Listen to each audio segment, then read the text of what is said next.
ngutang kalau kita udah tahu kita nggak bisa bayar. Kan sebenarnya jujur deh sama diri sendiri, kita udah tahu Jangan kok. halu ya. Jangan halu kayak Kan kita sangat terkenal sebagai orang-orang yang paling positif ya di Indonesia ya. Ya kenapa saya bilang positif? Contoh aja, kalau ketabrak aja masih bisa untung. semua belum kejadian, apa, semua untung kejadian belum dikemas apa. dengan untung Betul. gitu ya. Padahal kita udah biasa hidup dengan lifestyle 300.000, tapi begitu naik gaji, dia naikin lifestyle-nya. Padahal sebenarnya kita bisa nabung 1.300.000. Beli asuransi, orang selalu bilang sekarang. Kalau aku bilang, kapan waktu terbaik beli asuransi? Harusnya kemarin. FWD Podcast Blok-Blokan, bebaskan langkah bicarakan perlindungan bareng FWD Insurance. Blok-blokan aja. Hai passionate people, welcome back di FWD Podcast Blok-Blokan bersama Madam Sally Celebrate Living. Episode kali ini kita akan membahas secara blok-blokan tentunya tentang sebuah topik yang pastinya relate banget dengan kita semua, terutama millennials nih yang mau belajar lebih lanjut tentang pengelolaan keuangan. Yuk sini yuk berkumpul, kita dengarkan episode podcast blok-blokan kali ini. Tema kita adalah dari gaji ke cuan, manajemen cash flow untuk millennials. Tapi tentunya kita nggak akan bahas tips dan trik buat millennials saja, Gen Z juga boleh gabung di sini. Nah, mungkin banyak yang belum tahu juga, di episode sebelumnya kan kita udah mengundang Ibu Kathleen, passionate agent FWD Insurance, tentang bagaimana peluang seorang agent gitu ya sebagai potensi cuan yang baru nih buat Kartini masa kini gitu kan. Di episode kali ini kita juga akan membahas lebih dalam bagaimana peluang karir di industri asuransi yang cukup menjanjikan gitu ya, dan berdampak besar juga untuk banyak orang. Jadi nggak hanya sebagai agent, nggak hanya sebagai karyawan-karyawati, tapi jadi apa? Kita simak dulu aja. Tentunya Madam Sally kedatangan tamu spesial lagi yang pastinya oke banget gitu ya, akan berbagi berbagai insights penting banget untuk pengetahuan kita semua. Udah ada Mbak Dwi Wirasti atau Mbak Wiras, berpanggil Mbak Wiras ya. Wiras ya. Boleh. Selaku Certified Financial Planner dari FWD Insurance. Kemudian gak kalah spesial juga ada Pak Damian Jepuk, Passionate Agent MDRT FWD Insurance. Mungkin kalau Pak Damian aku panggil Pak Damian boleh ya. Oke.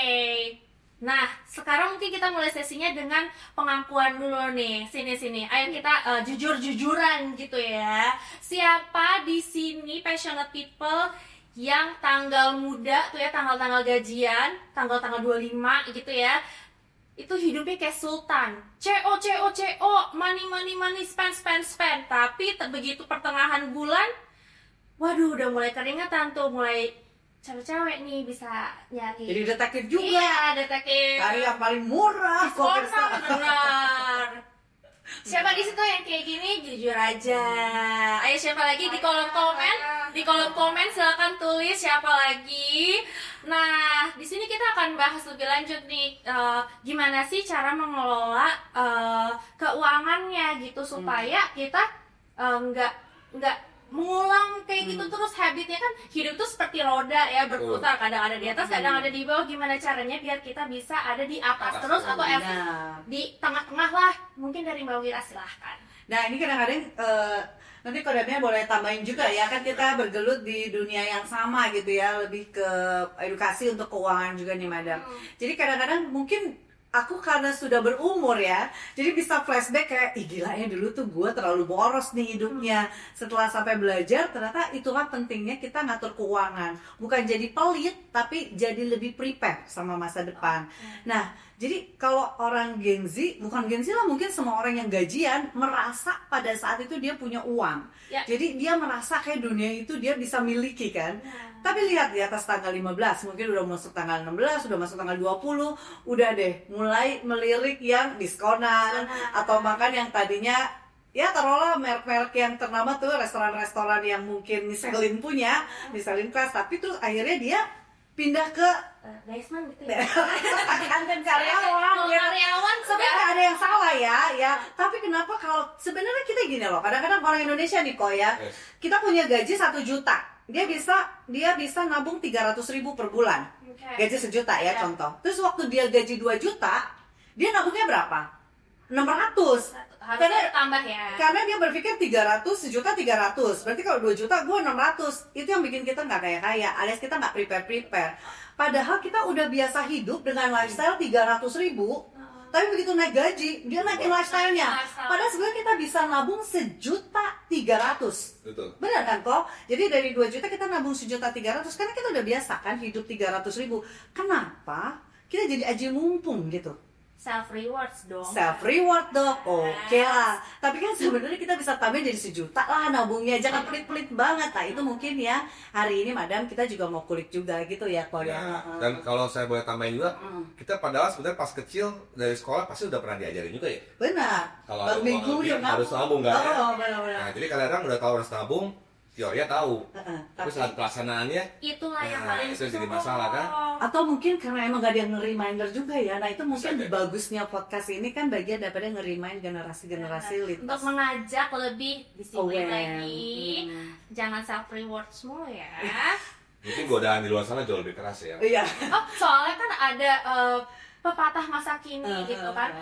Hidup tuh jangan cuma prepare buat masa depan aja, kan kita juga pengen senang-senang. YOLO ya.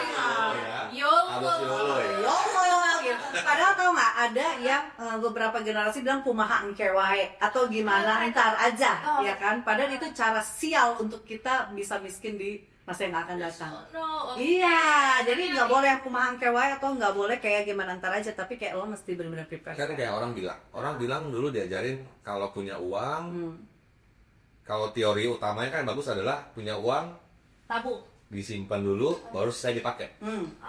Tapi pada pelaksanaan kan banyak kan adalah pakai dulu dengan harapan ada sisa. Tapi Which is akhirnya nggak pernah ada sisa gitu ya. kalau Ada minus nggak sih? iya karena gini kayak tahu nggak kok kayak marketing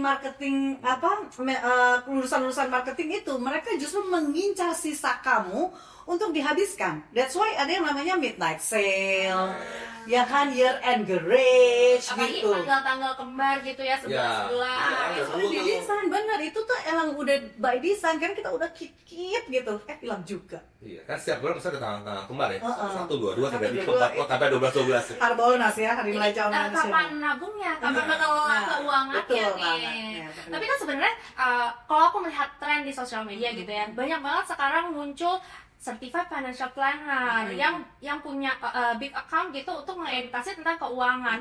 Sebenarnya berarti kan tren ini bagus gitu dong, karena berarti mengajarkan millennials, Gen Z dan semua kalangan untuk mulai aware dan belajar gimana caranya mengelola keuangannya. Itu tuh udah cukup baik nggak sih, dan apakah bisa dinilai sebagai bahwa generasi sekarang ini itu udah memiliki pengetahuan yang cukup dan implementasinya bagus gitu? Itu bisa dinilai seperti itu nggak sih, Kak? Kayaknya aku bukan kapasitas yang menilai generasi gitu ya, benar. Karena kan untuk bisa kita tahu apakah kita prepare atau enggak, itu kita emang harus konsultasi sama penasihat keuangan gitu ya. Jadi benar-benar dilihat dari sisi income-nya, pengeluarannya, kemana dia menjadi expense. Karena expense itu aku pernah belajar ada yang controllable, ada yang uncontrollable. Kalau controllable dia kayak makan, minum, sekolah, kita bisa milih, bisa dikontrol. Tapi uncontrollable itu suatu event yang kita nggak bisa kontrol. Sakit, cacat, meninggal, tua, itu terlalu lama, itu kita nggak bisa kontrol. That's why we need more preparation dalam segi keuangan gitu. Gimana tuh caranya biar bisa mulai mempersiapkan keuangan ini lebih sehat lagi dalam jangka panjang untuk bertahannya tuh. Karena kan again tadi yang Mbak Wiras mention, banyak hal-hal yang nggak kita bisa kontrol di depan sana gitu kan. Itu gimana? Kalau dari Kak Damian gimana? Sebenarnya sih kalau aku bilang kita semua udah tahu lah ya. Hampir udah tahu ya. Kita udah dulu diajarin perbedaan needs atau wants. Iya. Kita udah tahu ya. Udah tahu. Oh ini yang butuh atau yang ingin. Tapi akhirnya kan tertariknya pada ingin semua kan. Ketika misalnya aku diundang presiden makan-makan di Istana Negara, dress code-nya bisa ungu kok. Ya, Terus gue nggak punya nih baju ungu. tadinya keinginan jadi cek kebutuhan. lagi, Iya. kali ya. Aduh, gue butuh nih. Nah, itu mesti bijak banget deh pokoknya membedakan antara kebutuhan sama keinginan. Berarti bisa dibilang set prioritasnya Set, gitu ya. Iya penting banget sih. Nah jadi kalau aku bilang sih ya godaan utama ya kita mesti manage diri sendiri dulu ya. Jadi kalau kita nggak bisa bedain aja nih needs mana, wants mana, akhirnya wants terus deh. Akhirnya wants terus dan otak kita pinter merubah yang tadinya needs Betul, jadi godaan. yang wants jadi needs gitu. Semua jadi Jadi jangan apa butuh, urgent, semua jadi urgent. kayak gini deh kok, kayak kemarin habis jalan-jalan tapi minggu ini habis dimarahin bos, aduh healing me time jalan-jalan lagi. Ada lagi selain Selfie terus gitu kan. Saya kadang-kadang kan sekarang ya banyak banget ya, kita dosa dikit sekarang kan zamannya semua scroll kan. Scroll, Semua digital, scroll, semua online, keranjang yang accessible. mesti cepat yang mana udah banyak banget tuh seperti itu. Benar. Nah itu sih, nah, kita benar-benar harus bikin list prioritas, madam. Dan kita harus disiplin sama prioritas itu. Terdengar klise, tapi itu benar-benar yang harus dilakukan. Terlalu banyak kita dengar ilmu nggak diimplementasikan, ya akhirnya kita cuma denger nih kayak podcast ini dibuat. Ya kalau kalian nggak implementasikan, ya akhirnya cuma bacaan aja ya, Ko ya. Ngomong-ngomong soal First thing ilmunya first. nih, kan ya kita sering lah mendengar gitu ya, itu kayak basic banget sebuah teori pengelolaan keuangan 60, 30, 10. Itu sebenarnya masih relevan nggak sih, atau ada teori baru nih yang bisa kita terapkan? Sebetulnya teori itu selalu relevan menurut saya di setiap zamannya. Tapi 60, 30, 10 itu kayaknya kita mesti semua tahu deh, madam. Jadi ketika kita gajian tuh kita nggak berasa bahwa ini kayak punya kita semua. Yang paling penting itu 60% kita simpen, 30% kita simpen, tapi yang 10% ini kita juga mesti punya. Apa itu 60-30? Jadi kalau aku contohin ini cangkir ya, ini cangkir kan. Jadi waktu gajian, cangkir pertama ini kita masukin di cash flow pos yang pertama. Kita harus kenalin pos-pos yang pertama. Yang pertama 60%, rule 60% itu adalah biaya masa kini. Which is uang yang kita taruh di masa kini itu adalah untuk kebutuhan sekarang, madam.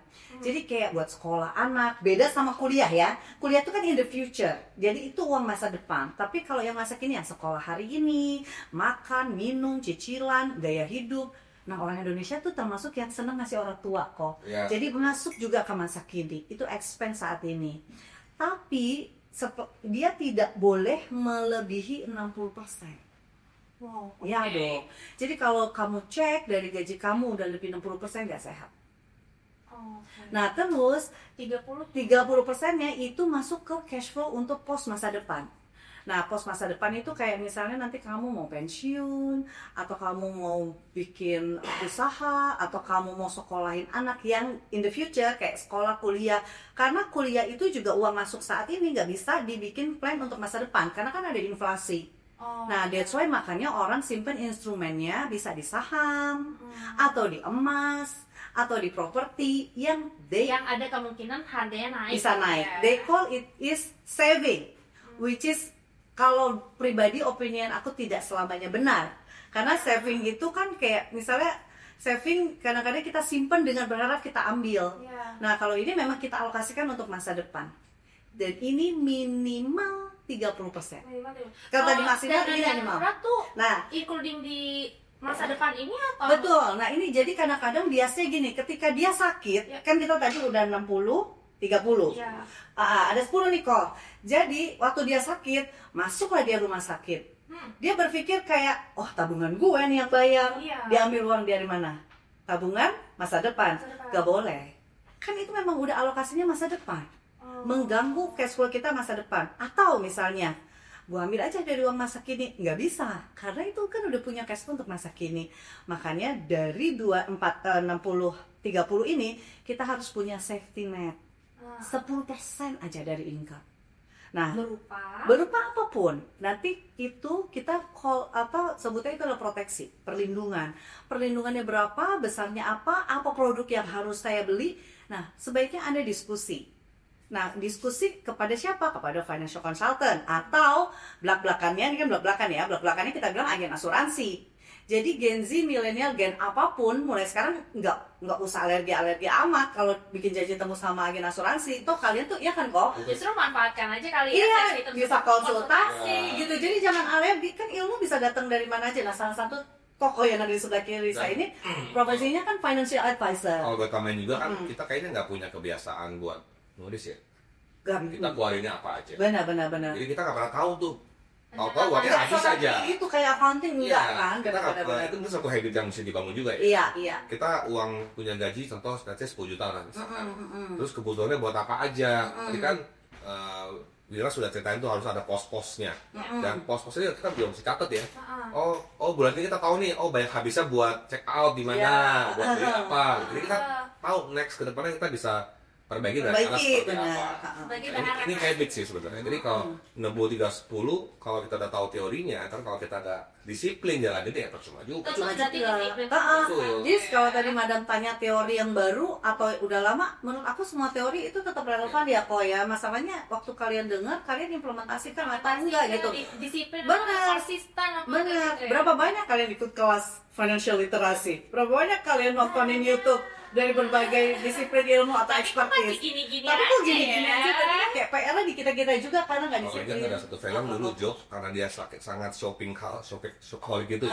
Impulsive buying. Akhirnya dia punya kartu kredit ditaruh di kulkas. Sama dia nggak bisa dipakai. Iya, nggak bisa Dan dipakai. sampai segitunya. Kan kadang-kadang jadi sebuah edik ya. Udah senang belanja kan. Mungkin sekarang dengan berbagai macam kita scroll sosmed munculnya iklan terus tuh. Dengan berbagai macam produk yang kita didorong di zaman sekarang ini untuk spending.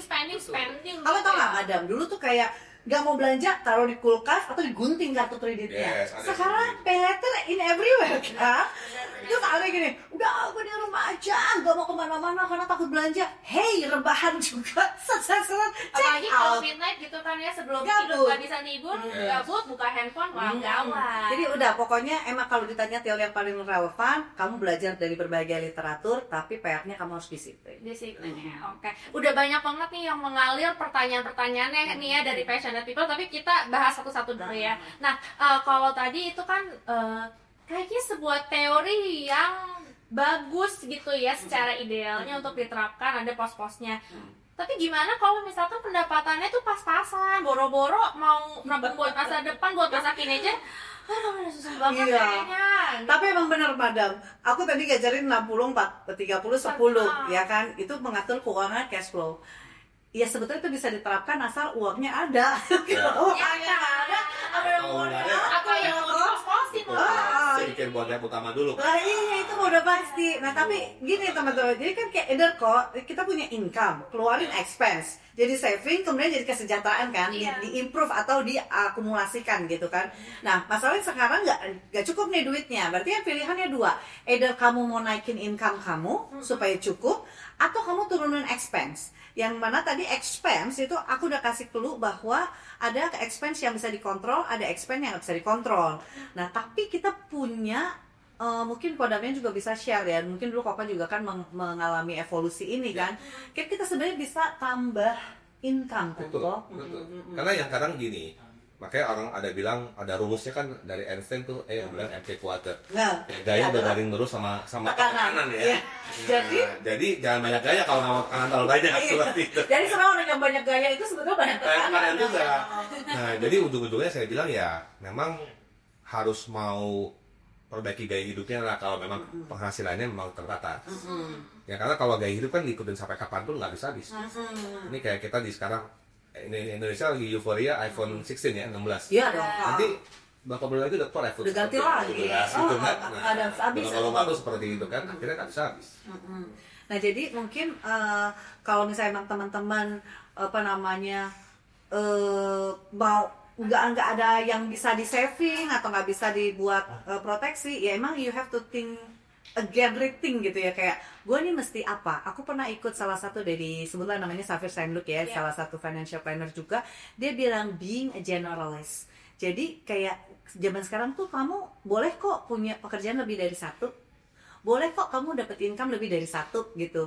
Being generalist, jadi kayak misalnya kamu suka main musik, mungkin kamu bisa ngikut klub band dari cuan, atau misalnya kamu kayak aku nih, kan aku talkative gitu. Jadi selain kerja aku nerima job MC di luar. Ada Madam Syah. Ada Nanti bahasa kerennya side hustle gitu. Saya rasa. Tapi ada juga yang emang dia nggak mau kemana-mana, Madam. Dia hanya berkutat di gadget aja kok. Nah, kita juga punya atau kita bisa lihat potensi bisnis yang bisa dijalanin melalui gadget gitu loh. Jadi posting-posting, program-program. Apa segala macam. Ada kan yang gitu kan. Itu kan anak-anak Gen Z jagoan ya tuh gadget kan, Madam. Nah, jadi Kalau sebenarnya tadi kan kita di awal ada nih yang mau di spill nih, apa sih potensi karir baru yang bisa dihadirkan oleh industri asuransi gitu. Mungkin bisa di spill sekarang, apakah itu? coba kok. Apa ya kalau Karena pokoknya spill pelaku itu ya. yang double. Ya kalau spill ya memang kalau kita boleh bilang industri kan terutama kan saya dari atas asuransi kan. Perkembangannya sangat pesat banget ya. Ya karena Covid ada impact juga jadi orang Itu sempat turun lebih atau aware. Malah naik. gitu. Orang lebih aware jadinya, lebih peduli. Dan kalau kita bilang dulu mungkin orang jarang ada yang nyari ya. Asuransi. Benar. Sekarang orang bisa nyari karena kebutuhan. Dan mungkin teredukasi dengan baik juga kali ya. Karena sekarang baik edukasi finansial, jadi orang jadi paham, jadi dia merasa ya insurance jadi kebutuhan sekarang kayak orang punya headphone aja. Seperti itu. Nah, jadi ternyata dari industri ini pun kita bisa dapatkan income juga dari bantu orang, kita bisa penuhi kebutuhan dia dari asuransi, dapat tambahan income buat kita. Dan malah katanya Koko sempet juga ngejalanin passionnya juga ya. Jadi kayak nggak perlu ke door to door, panas-panasan kayak dulu kayak dunianya udah beda banget. kan, Udah beda banget. Kalau zaman dulu kan image-nya tuh harus door to door, makan seorang, ngemis-ngemis, bahasa gitu. Sekarang kita nggak perlu begitu. Yang Justru penting sekarang agent kita harus adalah yang dibangun. dicari ya. Ya, kita mesti bangun kita punya branding. Personal branding seperti apa? Karena orang saya yakin orang udah tahu lah asuransi seperti apa. Manfaatnya gimana, tinggal masalahnya beli sama siapa. Nah, Nah. makanya Gen Z juga aku tadi advice ya, encourage untuk teman-teman kalau ada ditelepon sama agen asuransi atau yang financial advisor sejenisnya, jangan alergi lah. Karena sometimes mereka itu memang dikasih training, Madam. Sebelum mereka ke lapangan dikasih training, pembekalan ilmu, bagaimana menghitung perhitungan proteksi yang benar, mana yang coming priority. Nah, kalau kita kan kadang-kadang tadi kayak kita bilang di depan, ya udah list prioritas gitu. Loh, kalau nggak tahu apa yang dilisin gitu kan. Nah, terus kalau kita mau bayar jasa financial consultant, that Atau is not cheap. spending. Iya, malah jadi biaya lagi. Ya. Nah, kayak kalian menerima datangnya agen asuransi itu kalian bisa bertukar pikiran. Toh kalau kalian ketemu Ngobrol bukan karena aja aku working di perusahaan asuransi ya, tapi waktu kalian ketemu toh itu belum ada ikatan apa-apa kok, nggak ada kewajiban harus beli Tidak apa ya. berarti harus langsung diselesaikan di situ ya.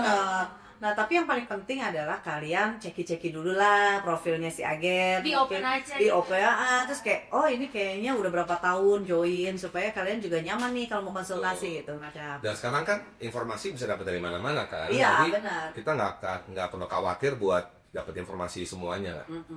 Nah, aku mau nanya ke Kohdanian dulu Ya, kali ya. Karena kita udah memasuki peluang karir di asuransi. Sebagai agent MDRT level gitu, apa sih modal dasarnya untuk memulai karir di sini? Apakah harus jago finansial? Apakah harus jago sales? Orang yang talkative gitu? Apa tuh modal dasarnya? Justru kabar baiknya tadi yang dibilang Adam tuh kita nggak perlukan dalam tahap awal sebenarnya, karena justru di bisnis asuransi ini teman-teman tuh kalau bahasa saya dipersenjatai lah. Ya, karena training diajarin, cara bicara diajarin, termasuk cara kita menghandle customer. Kalau mereka misalkan ada pertanyaan atau ada keberatan, gimana cara handle-nya. Kalau saya boleh bilang modal utama sebenarnya adalah mesti mau dulu. Kalau udah mau, Keinginan dulu. iya mau dulu. Kalau udah mau dan niat lah ya. Karena kalau cuma mau nggak mungkin cukup, mau dan niat. Karena kalau kita nggak ada niat, kita nggak bisa berubah jadi apa juga. Sama kayak kita tadi kelola keuangan. Kita udah tahu nih kalau keuangan harus dikelola. Teori kita tahu. Nah, kalau kita cuma hanya sebatas ingin doang, ingin bisa ada perubahan, tapi nggak ada niat, ya percuma. Bikin Ada ini aja perubahan ulang-ulang juga. aja. Iya. Jadi juga mesti ada motivasinya juga, Madam. Kayak tadi kan kita udah belajar nih kayak cash flow, udah kita belajar bagi 3 pos. Tapi kan problemnya duitnya nggak ada. Iya. Tapi kalian tuh harus paham bahwa si 10% itu very important to have. Nah, jadi mungkin kita bisa cari tambahan cuan untuk punya goal si 10% itu. Karena once ketika terjadi financial disaster, Betul. yang bencana keuangan mengancam semua 100% income kita, si 10% itu yang menyelamatkan. Nah, tapi teman-teman nggak cuma bisa dapat si 10%, bahkan more than 10% karena bisa dapat cuan dari mungkin tambahan bisnis. Tapi aku sebagai financial planner lebih nyaranin bahwa you have to have 10% itu. Sebagai iya dong, sebagai jaring pengaman, itulah yang nyelamatin kita ya dalam kondisi financial disaster, sakit kritis, cacat, meninggal tiba-tiba yang kita nggak tahu gitu. Kayak kita baru kehilangan teman yang kemarin habis ngobrol, hari ini udah dikembalikan ke Benar, karena kampung ada yang halaman, tahu sih sekarang apa yang gugur. terjadi. Benar. Resiko itu kan kita nggak pernah tahu. Benar kok, iya. Meninggal, Tahu sakit, cepat. kecelakaan, cacat, usia tua, hidup tahun lama pun salah juga. Takdir itu tidak bisa diubah, tapi Nasib kita bisa plan. Jadi kalau misalkan takdirnya, mohon maaf, misalkan lahir dari keluarga yang kurang mampu, bukan berarti hidupnya akan sama yang tidak mampu kan? Jangan dong. Ya, justru harus berusaha lebih gitu nah, ya. kita masih punya kesempatan tuh 50% buat kita ubah hidup kita. Lalu- Tapi kalau nanti dia misalkan hidup terakhir dalam keadaan miskin, ya salah dia sendiri.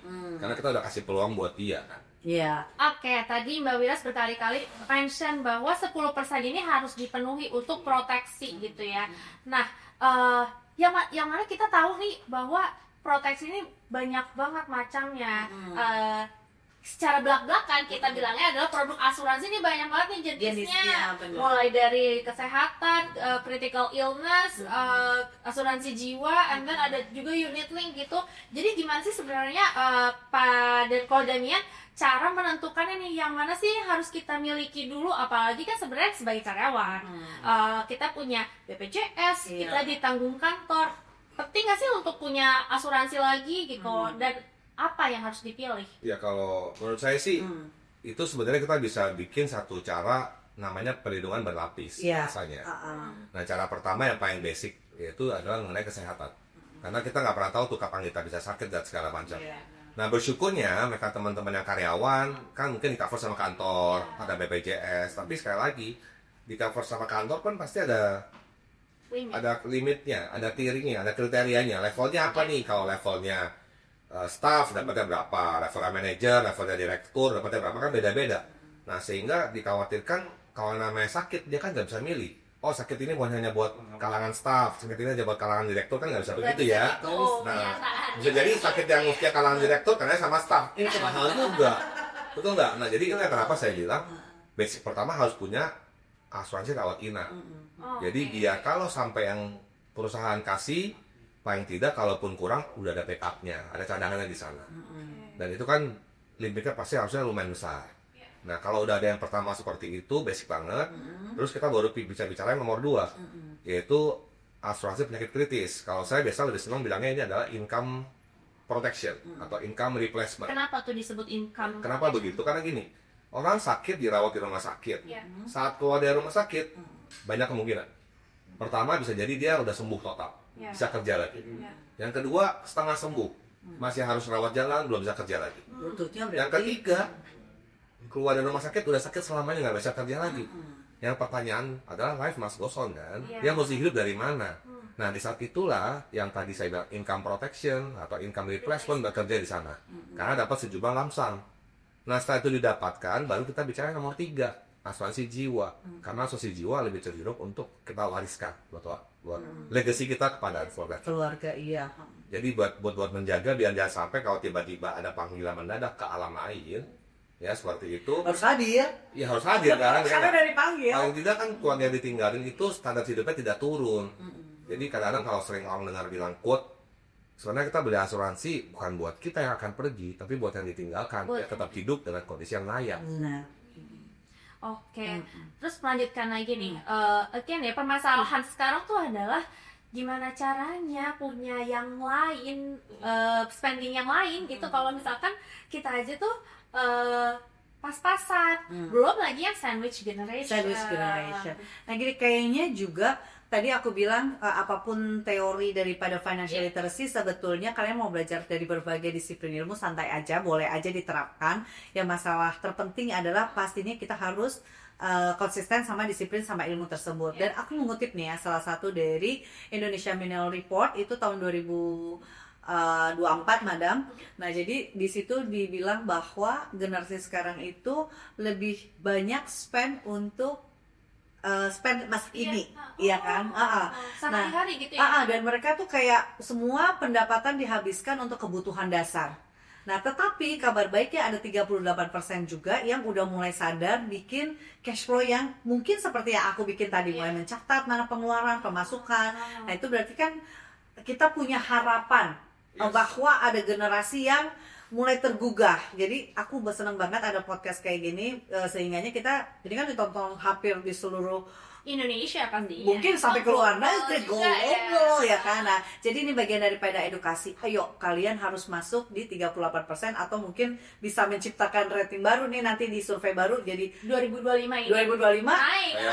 Makin banyak yang aware. Benar, dan kita tuh happy banget karena ini mungkin saja memutus generasi sandwich. Buat yang belum tahu generasi sandwich mungkin bisa tanya ChatGPT ya, tapi aku mungkin jelasin dikit kayak sandwich itu kan di tengah-tengah kayak burger. Dia tuh nanggung atas orang tua, tapi sometimes dia juga menanggung ke bawah juga. Bahkan samping kanan kiri kan kalau orang Indonesia kayak, "Dek, pinjam duit dulu deh, Dek." "Dek, gua bantuin ini dong, Dek." Gitu. Jadi itu udah bukan generasi sandwich lagi, mungkin udah generasi saya ke kanan kiri deh. Kita mau putus. Nah, teman-teman, sebetulnya kita bisa atur itu dalam cash flow dan pencatatan. Aku mau nanya dong, Mbak Wira Skodamian. Kalau yang nggak punya tanggungan gimana nih? Hidupnya hura-hura aja atau gimana? Ya kalau kita yakin kita nggak kenapa-napa sampai kalau yakin aku punya kontrak Tuhan meninggalnya nanti kalau udah 100 tahun. Aku yakin punya kontrak sama Tuhan kalau aku tidak akan sakit selamanya. Ya. Ada satu manusia yang nggak mungkin sakit. Apa? Sebelumnya. Ya, yang pakai pakaian dalamnya di luar itu nggak. Dan Kalau itu kita cuma masih pakai dalam pasti ada yang mau pasti ada potensi. Dan itu cuma dibilang. Jaga. Jadi gitu kalau Madam, kalau kita punya kontrak dilahirkan, kita tahu meninggal kapan, sakit kapan, ya udah habisin aja terserah. Murah-murah ya. Dan tapi kan di berbagai literasi agama juga ngajarin kan bahwa kita harus menyimpan sebagian untuk masa depan, sebagian untuk donasi charity, sebagian juga untuk masa kini. Sedekahnya jangan lupa. Jangan lupa juga gitu. Tapi kan memang harus dicatat kan, Madam? Supaya Betul, kita tahu betul. yang masuk 10% berapa per puluhan atau Karena kalau nggak dicatat jadinya kadang banyak jadi lo udah lupa kayak sih. nggak ada aturan hidup itu ya kan. Kadang aku pun baru masuk nih, ting, bunyi notifikasi gaji nih. Gitu Seneng kan. deh. Seneng deh. Lima hari Sekarang kan ya? banyak sekali aplikasi yang bisa membantu kita buat Benar. Benar. Jadi sebenarnya sudah banyak terbantu ya. Benar. Tinggal ya tadi kita bahas di awal, Benar. sejauh mana mereka mau disiplin, Disiplin. mau memulai. Coba deh disiplinnya itu coba diterapkan deh. PR kalian tuh coba disiplinnya itu dibenahi ya, karena kadang penyakit malesnya itu lebih kuat daripada disiplinnya. Jadi begitu udah nih ya, dia nggak bisa ngalahin malesnya, terus tiba-tiba dia nonton podcast semacam ini kok. Terus dia ngomong gini, "Hai, mama udah nonton tuh, gue udah tahu dari itu." Terus kayak, gue udah tahu tuh trik cash flow, gue udah tahu tuh seperti membangun rumah. Ya udah sekedar tahu, then what? Iya kan? Atau banyak juga selective hearing. Pilih-pilih nih apa yang mau didengarkan. Ilmu yang masuk jadi cuma setengah-setengah gitu ya. Jadi jangan ya, Oke. jangan ya deh ya. Ngomong-ngomong, sebagai orang yang paham banget dengan finansial gitu ya, basicnya ada dan memang itu adalah profesi bisa dibilang kan. Ada nggak sih penyesalan keuangan yang pernah dialami gitu? Kayak misalkan lebih, kalau aku gitu ya, lebih mementingkan konser dan traveling dibandingkan nabung. Sebenarnya nggak apa-apa juga ya kok ya. Pastikan yang dengan bahasa Arab kita tidak ada kan. Pasti ada di Nggak sana. apa-apa Pasti ada. juga sih. Masa Kan kita manusiawi banget ya. masa cari duit cuma buat ditabung-tabung. Sebelum pada level ini mengalami kayak Pasti aku juga ada. ya. Justru karena Contoh gitu. kita bisa bicara gini, karena kita udah pernah ngalamin hal yang seperti itu, yang kadang-kadang habis beli barang sesuatu kayaknya nggak kalau kepake, atau jangan pakai 1-2 kali udah selesai gitu aja. Akhirnya kita bawa nyesel kan, kalau gitu jangan beli ya. Baru deh nyesel. Kalau mau dijual lagi pun harganya udah jauh sekali. Jauh Akhirnya banget. jadi pengalaman buat diri kita sendiri. Makanya kenapa dengan adanya literasi seperti ini, harapan kita apa yang kita pernah alamin kan nggak perlu terjadi sama orang lain juga kan. Kalau aku penyesalan keuangannya apa tadi Ki? Tanya Madam. Aku sih karena aku hobi sama gadget ya, kadang-kadang beli gadget yang nggak Coba. perlu gitu maksud. FOMO. Iya, waktu zaman drone ada drone, habis beli coba-coba taruh lagi, nggak pakai lagi gitu kan. Mangkrak ya. Aja gitu kan. Ya mereka aku sih di gadget sih, sama jalan-jalan. Apa nih Mbak Wira? Kayak waktu ya, aku balik lagi lebih ke ibu-ibu yang nasehatin anaknya lebih ke financial gitu ya. Ayo deh kalian tuh berpikir, bener-bener kalian tuh pikirin yang 10% aku tadi, bukan iklan, tapi ini bener di setiap perencanaan keuangan tuh harus ada proteksi. Harus ada proteksi, bahkan tadi Koko bilang ada yang berlayer, berlayer tuh berlapis ya. Nah, kayak aku termasuk yang menurut aku well educated dalam hal keuangan. Iya. Dan aku Profesi, bekerja, kan? iya, dan aku bekerja di perusahaan asuransi yang which is aku tahu banget kebiasaan produk dan alhamdulillah punya gaji yang cukup untuk beli 10% more than 10%. Iya. Tapi unfortunately aku sekarang udah sakit. Oh. Ya kan? Yang Tapi yang pasti dari asuransi punya asuransi dong. dulu alhamdulillahnya dulu udah beli. Oke. Makanya saya suka bilang begini, kayak gue punya uang, bukan sombong, tapi aku punya duit untuk beli, punya pengetahuan yang baik untuk beli asuransi, tahu mana yang prioritas, tapi karena aku menunda dulunya, lebih ke self reward, lebih ke aku senang-senang dulu masa kecil YOLO, susah, YOLO semua mau dibeli, akhirnya asuransi aku taruh ya udahlah sekitar 10%, 15%. Nah sekarang waktu udah ya jujur aku udah diabetes mellitus tipe 2 dan harus maintain supaya aku bisa beli asuransi lagi one day gitu ya. Tapi itu menunggu dan itu harus benar-benar sembuh, nggak bisa secepat itu. Hampir kayak semua perusahaan asuransi nggak mau terima gitu. Nah jadi kalau saya ditanya nih si 10% tadi kan talking about insurance ya, kapan waktu terbaik beli asuransi? Orang selalu bilang sekarang. Kalau aku bilang kapan waktu terbaik beli asuransi, harusnya kemarin. Kenapa? Karena kemarin aku masih sehat, anakku masih kecil, belum banyak pengeluaran, terus kemudian aku masih bukan, dan kemudian asuransi manapun aku bisa diterima gitu. Tapi kan itu sudah menjadi past tense, udah nggak bisa diulang. Nah jangan kau ulangi lagi penyesalan itu. Jadi penyesalan ya. Ya, Mestinya dari awal. harusnya dari awal. Sekarang namanya. Iya. Nah jadi sebelum itu menjadi penyesalan, saya sudah mengalami. So decide today, punya berapapun. Misalnya kayak cuman punya sisa segini, better konsultasi sama mungkin penasihat keuangan yang free, sementara mungkin agen asuransi, mana dulu yang prioritas, berapa yang mau didahulukan. Ya, kalau boleh nambah juga kalau bicara asuransi kayak pengalaman Wiras karena terlambat ya. Terlambat. Ya kan itu juga satu keunikan dari produk asuransi ya.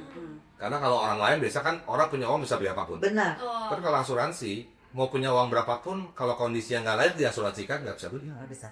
Jadi selama kita masih layak diasuransikan, kita punya dananya, punya budgetnya, yang nggak ada salah buat dibeli. Jadi kita nggak ada besar kecil lah, yang penting punya dulu aja. Dan waktu kita tahu tuh, kita keep banget madam. Aku tuh punya insurance ya, asuransi kesehatan dengan limit sampai 20 miliar. Itu premi naik, aku bayar terus. Karena kan kayak, ini aset banget gitu. Gak berani, aku bener-bener gak bayar. Karena one lapse itu berpengaruh sama keuangan aku.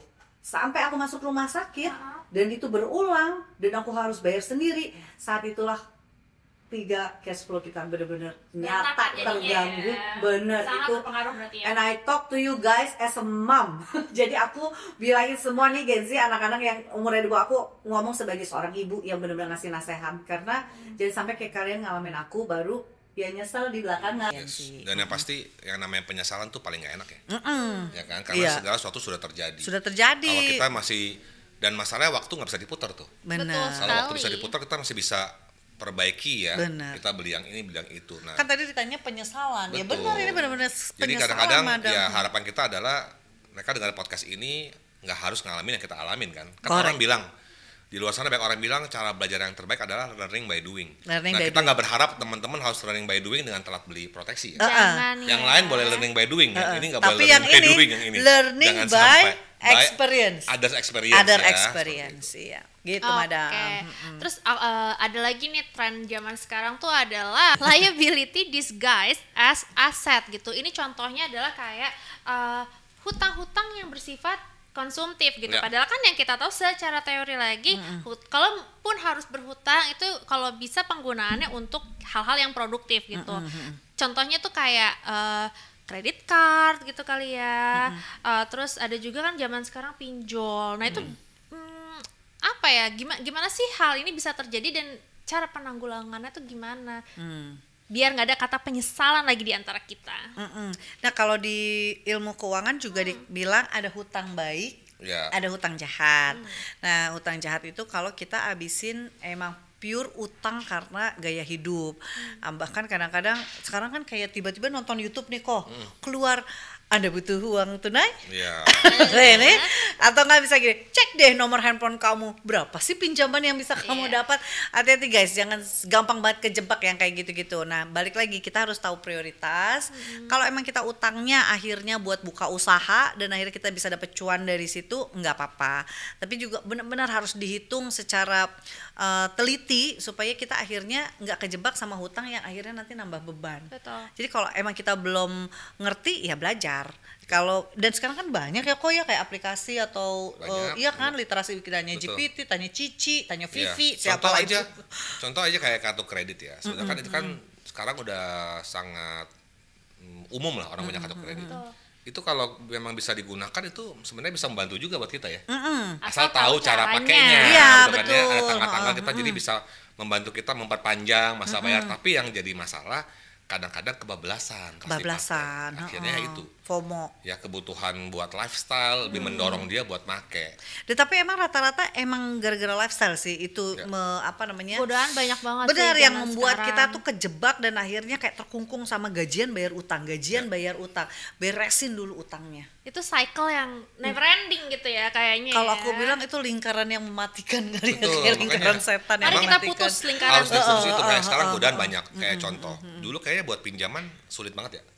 Sekarang yang tadi Wiras bilang muncul banyak iklan-iklan yang pinjam kapanpun Cuma hanya pakai hitungan nomor menit langsung handphone. masuk. Nah, Dan setiap app pun jadinya punya channel pinjaman Pasti. sendiri gitu. Apalagi YouTube-nya nggak berbayar kan, mondar-mandir aja tuh iklan yang begitu kan. jadi Hati-hati ya kegoda. memang harus dijaga banget. Benar. Nah, dengan Jadi- pola yang tadi 60-30-10 itu mestinya kita udah bisa punya gambaran sih. Gambaran. Pos-pos yang dibuat seperti apa. Dan jangan ngutang kalau kita udah tahu kita nggak bisa bayar. Kan sebenarnya jujur deh sama diri sendiri, kita udah tahu Jangan kok. halu ya. Jangan halu kayak gimana antar aja, jangan. Pokoknya kalian harus udah tahu kalau kalian emang nggak akan bisa bayar itu, jangan pernah coba-coba. Yang kedua, list lagi mana keinginan, mana prioritas, tarik lagi, kalian benar-benar harus listing. Dan yang terakhir benar-benar harus punya proteksi. Oh, jangan lupa kan kalau utang tuh kadang ada apa? Bunga. Nah, itu itu yang dia. kadang suka lupa diperhitungkan Waduh. Nah, ya. yang jadi masalah sebenarnya gini, di Indonesia kan kita sangat terkenal sebagai orang-orang yang paling positif ya di Indonesia ya. Ya kenapa saya bilang positif? Contoh aja, kalau ketabrak aja masih bisa untung. Untung Semua belum kejadian, kenapa, semua untung kejadian belum dikemas kenapa. dengan untung Betul. gitu ya. Jadi kadang-kadang mereka suka berasumsi, oh nanti saya pasti bisa bayar kok kalau saya pinjam. Nah ini jadi masalah. Jadi kenapa bisa ada peribahasa besar pasak daripada tiang ya. Nah jadi kita tadi Wiras bilang kita memang harus tahulah kemampuan kita seberapa. Ambang batasnya gitu. Kalau Iya mampunya dong. segini ya first thing first aja, prioritas yang mana kita mesti Benar. lakukan dulu. Benar. Jangan kemakan gengsi lah. Ya. Ya, betul. Kalau asuransi dipilih berdasarkan kebutuhan, kalau hutang itu berdasarkan kemampuan, Kemampuan, ya. benar. Oke. Nah, Betul. terus nih sebenarnya ada pertanyaan lagi nih dari passionate people. Kalau 10% tuh memang penting kan, cuman apa ya? Kayaknya lebih menarik untuk kita alokasikan ke investasi aja gitu. Toh kan nanti ada gapnya yang mana menambah uang kita gitu kan. Pandangannya gimana nih sebagai CFP dan sebagai agen MDRT? Jadi yang 10% tadi tetap mau masuk ke 30%. Iya. Nih balik lagi ya. Income Iya. jadi expense Iya. atau dikeluarin dulu buat expense, Ha-ha. sisanya baru di saving. Iya. Ya.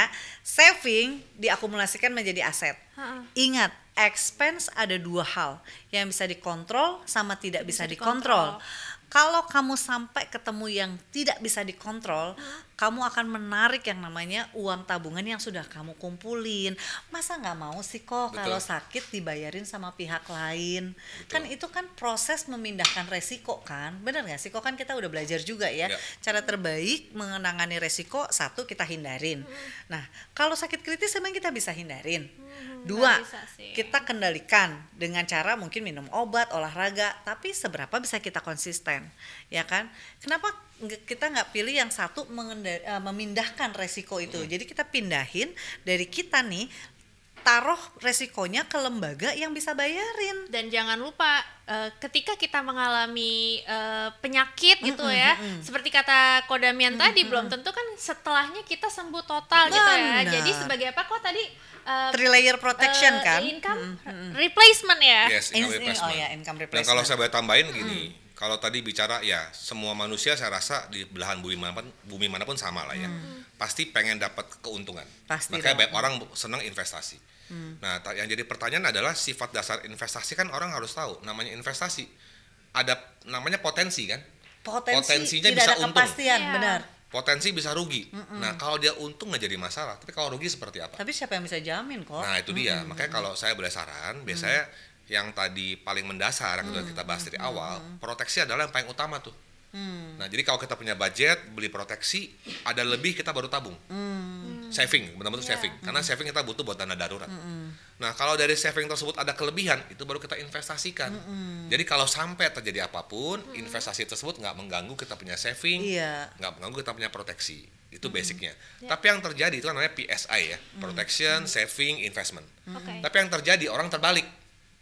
Investmentnya dulu dengan harapan habis invest saya dapat untung. Ya. Ada untung, dari keuntungan saya bisa saving. Dari saving baru sebagian saya beli buat proteksi. Padahal Nah padahal investasi belum tentu untung. Ada potensi rugi juga. Betul. nggak Nah ada kalau saat jaminan. rugi ini udah pasti nggak ada, saving pasti nggak ada, proteksi pasti nggak ada. Tapi kalau dari awal udah dialokasikan buat proteksi, sisanya buat saving, lebihnya baru buat investasi. Kalaupun terjadi sesuatu akan lebih aman. That's why ada omongan kalau investasi itu harus pakai uang dingin Betul, gitu ya. itu Biar maksudnya. nggak terganggu cash nggak flow-nya. ganggu, emang udah kita alokasikan kan. Emang kamu mau investasi udah bolehnya nyisihin, abisnya di rumah sakit, Betul. abisnya buat kondisi yang tidak terduga kan. Kita kan maunya hidup kan damai-damai. Betul, Kalau betul. tadi ideal. roda hidup berputar, Iya. kita maunya kan di atas terus, jangan sampai ada di bawah ya. Benar. Dan aku yakin kok ketika orang punya asuransi, mereka tuh pasti berdoa nggak pernah pakai kan kok. Yes. Kayak kita punya Ban serep. ban serep atau kita punya alat pemadam kebakaran yang kita gantung di tembok gitu. Apa sih namanya? Apar ya. Ya.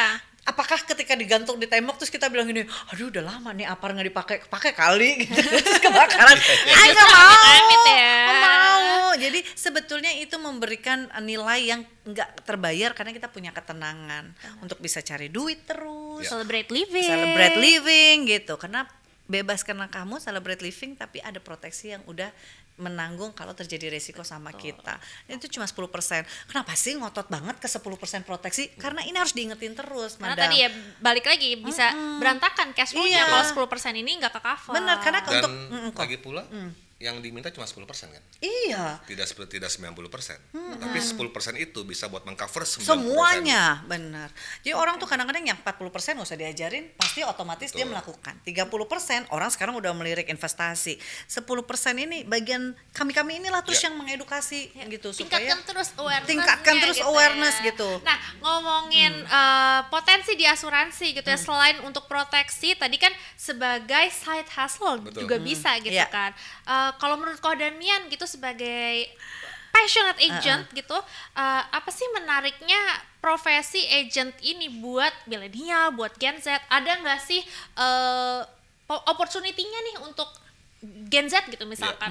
Ya opportunity pasti banyak banget. Kalau kita bicara Gen Z ya, Gen Z kan yang paling terkenal saat ini kan selalu punya keresahan ya. Iya. Keresahannya resah dikit healing, Healing. dikit-dikit self reward, Dikit-dikit cuti. ya kan? Kalau lihat survei juga malah ada survei bilang kayak Gen Z nggak mungkin bisa beli rumah deh.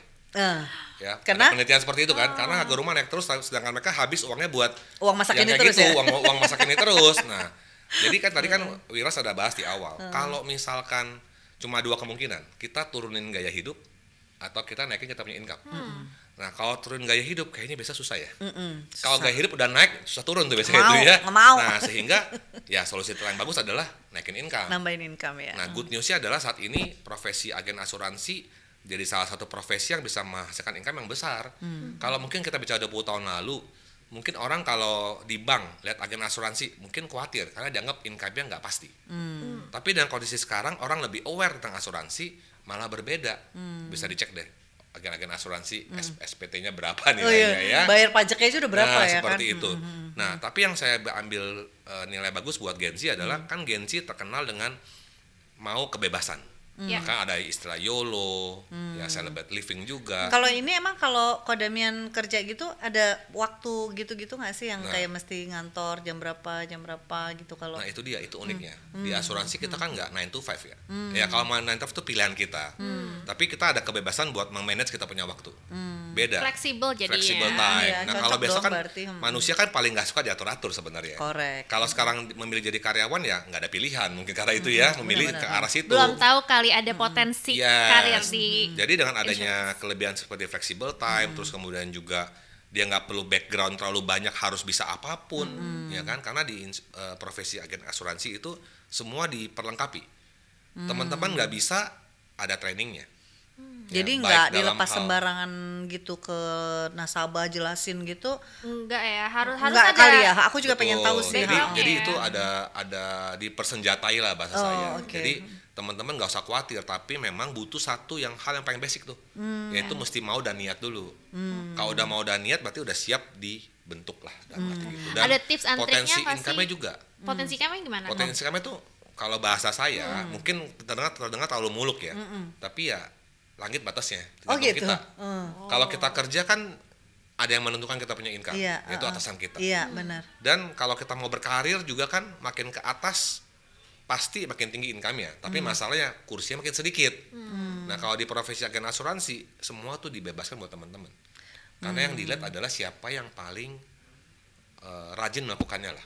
Tapi Madam, orang tuh masih menilai ini loh kok, profesi ini tuh profesinya ibu-ibu yang nggak ada kerjaan, Iya, ini yang ya. side jobnya kayak udah sambil nganter anak gitu, Betul. atau bapak-bapak yang udah pensiunan, yang udah nggak punya karir tempat lain. Jadi nih, makanya suka buat under Gen Z, estimate buat gitu ya, milenial. estimate. Jadi apa sih bisa Aku memberikan ikutan nanya impact nih. nggak sih sebagai agen gitu? Nah, pertanyaan itu nggak salah juga, benar juga. Termasuk buat diri saya sendiri. Saya juga dulunya nggak serta-merta langsung di profesi agen asuransi ya. Saya sempat bekerja jadi karyawan dulu, sampai akhirnya saya memutuskan jadi agen asuransi, dan saat saya jalani saya baru kenapa nggak dari dulu ya seperti itu ya, setelah tahu banyak manfaatnya. Dan yang paling pasti adalah industri ini berkembang, dan di Indonesia kabar gembiranya Indonesia itu yang punya asuransi mungkin belum sampai 10% nih. Kelihatan sih ya Ya Madam kan? ya, Jadi belum pasarnya terlalu masih besar banyak. banget buat kita bisa garap lah ya. Dan kemudian juga profesi ini nggak lihat batas usia juga kok. Oh gitu ya. Makin muda kita makin mulai muda. makin bagus. Berapa minimal umur kalau Asal udah teman-teman? punya KTP dulu. Oh gitu. Kita ada saya ada satu temen ya di luar negeri, di Filipina, saya kalau salah Filipina, dia itu mulai saat dia usia 18 tahun. Wow, Yes. oke. 18 tahun dia sudah mulai. Nggak malu tuh dia jadi agen asuransi. Yang digarap siapa? Kan dia kalau garap teman-temannya mungkin belum punya uang ya, teman-teman. Yang digarap adalah orang tua teman-temannya. Oh. Seperti Mencari itu. peluangnya pintar Iya, ya. Berarti nah jadi makanya. agen tuh harus pintar-pintar mencari opportunity. Benar. Betul. ya. Dan dengan penduduk Indonesia yang sekian banyak, Oh. pasarnya besar banget. Dan berarti kayak message aku tadi untuk punya 10% sebagai jaring pengaman itu bisa disampaikan bahkan dari usia sedini mungkin melalui profesi ini ya. Betul. Kok. Dan saya yakin gini juga. Kalau milenial diajak teman-temannya, saya yakin orang tuanya mereka juga pasti happy ya. Karena anaknya kan diarahkan ke yang benar ya, punya profesi Benar kan. sih, benar. Justru Bukan malah malah punya ngabisin duit. achievement ya, Iya. Seperti itu ya. Jadi ada profesi yang mereka bisa garap sama-sama. Jadi dia justru nggak ngabisin duit, tapi dia justru nyadarin orang sama dia lagi Dia mengumpulkan bangun bisnisnya buat punya bisnis. income. Oke. Menarik banget. keren. Tipsnya dong kok gimana sih biar jadi agen yang sukses gitu, mencapai level MDRT. Dan bertahan juga, Dan bertahan, Madam. benar, benar. Ya kuncinya sih di asuransi nggak ada rahasia sih. Rahasia cuma satu, aktivitas saja. Jadi kalau ada aktivitas ngapain aja banyak. Kita bisa ketemu orang, kita bisa phone call, dan sekarang dengan adanya sosial media, kita juga bisa branding di sana. Jadi kadang-kadang orang beli itu juga dia akan melihat kita punya pencapaian juga ya. Jadi kalau rahasia sih sebenarnya nggak ada sih. Yang penting niat jalanin, terus kemudian aktivitasnya ada, hasil cuma masalah waktu. Karena kita nggak bisa kontrol hasil. Yang kita bisa kontrol adalah kita mau ngapain. Keren sih. Usaha kita ya, Usaha kita. yang bisa kita kontrol. Oke, terakhir nih, Iya. gimana nih? Apakah Mbak Wiras, Ko Damian, ada pesan-pesan nggak nih buat milenial, buat Gen Z gitu, tentang pengelolaan keuangan dan mengcover 10% dan gimana caranya buat meningkatkan penghasilannya. Silakan. Siapa Oh, dulu? Aku dulu kali ya? nggak? Aku dulu ya? Dari Sweet, oh, dari profesi Kalau aku kayaknya. bilang ya, kalau buat milenial buat nama income ya nggak ada salahnya buat dicoba dan asuransi. Karena apa? Satu sisi teman-teman kalau menjadi profesi agen asuransi juga belajar secara nggak langsung bagaimana manage keuangan. Kalau kita udah bisa manage keuangan kita sendiri, kita juga bisa kasih advice buat orang-orang. Dan saat ini asuransi adalah profesi loh. Kalau bicara profesi berarti nggak kalah sama dokter, sama insinyur. Udah pro banget ya. Pak? Iya, dan income-nya juga jelas. Dan saat ini dengan pemerintah juga akan kasih kita harus ada lisensi kan. Jadi kan udah jelas ada peraturannya yang clear banget. Dan dengan waktu yang bebas, terus potensi income yang nggak terbatas, saya yakin milenial juga bisa explore lebih banyak tentang diri sendiri. Dan yang nggak kalah penting di asuransi juga banyak reward yang kita bisa dapatkan ya. Oh iya ya. Ya kan, rewardnya banyak. Rewardnya terserah Contohnya mau apa sih kok? ya reward jalan-jalan, terus ada reward bisa ikut kelas-kelas khusus, itu kan Buat secara nggak eksistensi diri juga pengembangan bagus diri ya, kita ya. portofolio Self kita ya. development-nya ada, ya. healingnya ada Healingnya lewat ada. trip-trip. Malah free kali ya kok ya. Makanya saya bilang kita jadi profesi agen asuransi itu kayak kita ikut lagi sekolah tanpa tembok. Oh gitu. Ya dong, kalau kita sekolah kan ada temboknya nih. Jadi ini sebenarnya Ini belajar sekolah langsung. bisa belajar dari mana-mana. Kapanpun dimanapun. Oke, Mbak Wiras gimana? Kalau aku sekarang mulai yakin ya, berterima kasih lah sama profesi ini juga, karena yang tadi aku sampaikan semua Madam, ini kita punya corongnya untuk bisa menyuarakan lebih banyak lagi generasi-generasi yang sadar asuransi. Semata-mata bukan, kalau dari aku ya kok ya, dari sisi penasihat keuangan bukan semata-mata bisnis, tapi ternyata kita punya misi untuk menyelamatkan khususnya anak-anak yang ditinggalkan sama si pencari nafkah kan, karena dengan adanya proteksi mereka jadi lebih safe. Dan berarti dari misi datengin komisi. Betul. Jadi mereka ini seperti kayak gini loh, kamu tahu nggak sih yang nyiptain si lukisannya Mona Lisa? Ya. Nah, Ya. itu kan Leonardo da Vinci. Leonardo da Vinci. Mungkin waktu dia melukis, dia cuma ngambil kuas sama tinta, Ya. sama cat, terus dia gariskan aja di kanvas Kanvas. tanpa dia pernah tahu itu menjadi sebuah mahakarya yang luar biasa. Aku melihat nih profesi agen asuransi ini mirip ya. Dia bersama dengan calon nasabahnya meng-create sebuah program yang mengambil pulpen dan kertas atau mungkin sekarang gadget, terus dia tanda tanganin, tiba-tiba itu menjadi sebuah masterpiece. Betul. Yang kalau terjadi apa-apa sama resiko dia, itu menjadi sebuah proteksi yang gede banget, dan itu menjadi mahakarya legacy yang ditinggalkan sama si pencari nafkah. Keren banget. Mbak Wiras keren banget analoginya ya. tapi Aku gitu kan. pertama Iya, kali Aku gini kayak, bener, bener. wah thank you asuransi banget. dianalogikan sebagai Lukisan. lukisan. Loh, karena kan orang kalau disuruh beli asuransi kan kayak tanda tangan di Takut mana, ya. kayak malas gitu. Padahal tuh mereka sedang membangun sebuah mahakarya kan. Aku juga pernah dengar nih kok, kalau asuransi itu adalah surat cinta yang paling tulus yang pernah ditulis pasangannya Betul. kepada keluarganya kan. Karena waktu dia bikin, dia nggak pernah pikirin dirinya Tapi Kak. dia mikirkan- Dia pikirin orang yang akan ditinggalkan. Itu kan cinta sejati ya Dan kan. ada quote juga yang bagus gini. Orang nggak mungkin jadi miskin karena beli asuransi ya. Tapi orang bisa jatuh miskin kalau nggak Udah nggak punya punya asuransi. asuransi. Bener banget. Gitulah Madam. Tangan dulu dong semuanya. Jadi senang happy ending ya. Passionate people berarti catat tuh ya.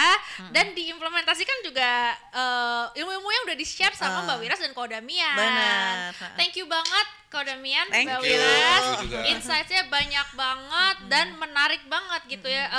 Jadi kita bisa melihat sisi lain asuransi tanpa stereotip yang beredar Ya, gitu. betul.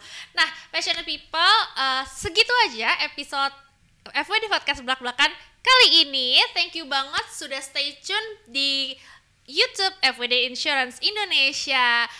Mungkin bisa di komen kalian nextnya mau kita membahas apa nih. Jangan lupa mention @FWD_ID, bisa juga disampaikan di Instagram, di TikTok. Yuk, Termasuk Madam kalau Ya. mungkin kayak tadi mau dapat tambahan penghasilan, mungkin bisa tulis di kolom oh, chat kali. nanti Oh, ada di benar. sini nih, diedit ya nanti. Boleh tanya-tanya, mudah-mudahan Ko Damian berkenan nih ngejawabnya. Ya, Iya keren dong. banget kalau buat itu ya. Kan kita mau membantu biar millennials tetap bisa hidup dengan gaya hidupnya. Iya. Oke, kalau gitu sampai jumpa di episode FWD Podcast Belak-Belakan berikutnya. Thank you. Thank Let's you. celebrate